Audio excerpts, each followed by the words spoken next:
ሰው እንዴት በዚህ ልክ ለሰው ይኖራል? ሰው እንዴት ኡመቱ ረፍት ይነሳዋል? ነብዩ አለይሂ ሰላቱ ወሰለም አንድ ሙሉ ሌሊት በአንዲት የቁርአን አንቀጽ ሲያለቅሱ አደሩ። ተሐጁድ ሶላት ጀመሩ። ሱብሒ ፈጅር እስኪአዝን ድረስ ለቅሶ ላይ ናቸው። የሚቀሩት ደግሞ አንድ አንቀጽ ነው።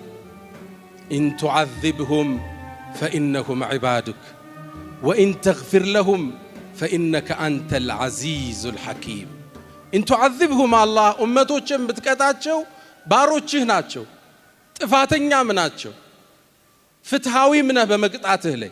ፈኢነሁም ዒባዱክ ወኢን ተግፊር ለሁም ብትመራቸው ግን ፈኢነከ አንተል ዐዚዙል ሐኪም አሸናፊና ጥበበኛህ ነው። ማራቸው ነው ለቅሶ።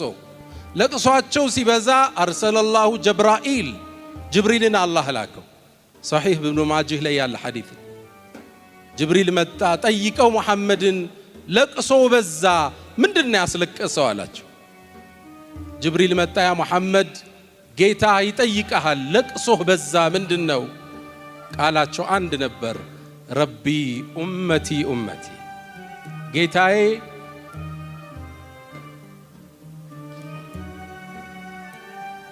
ጌታዬ የኡመቶችን ነገር አደራ።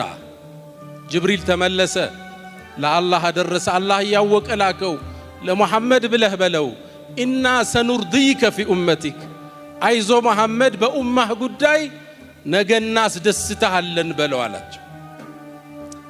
ይህን ሙሐባ ከኛ ጋር እናወዳል።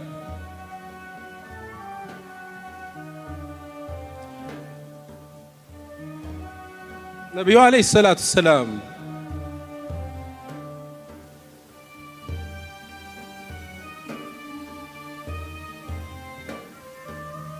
ረሱል ሰለላሁ ዐለይሂ ወሰለም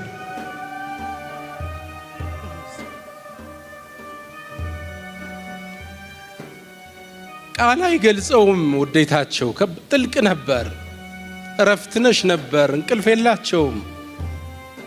ጭንቀታቸው ቀን እሱ ነው፣ ምሽት እሱ ነው አለይሂ ሰላቱ ወሰላም።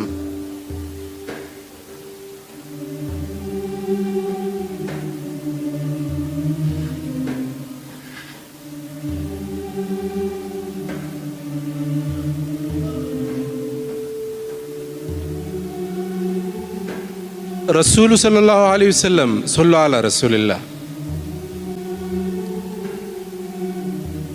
ቃል አይገልጸውም። እኔም መመዘን አልችልም አንዳንዴ ፍቅራቸው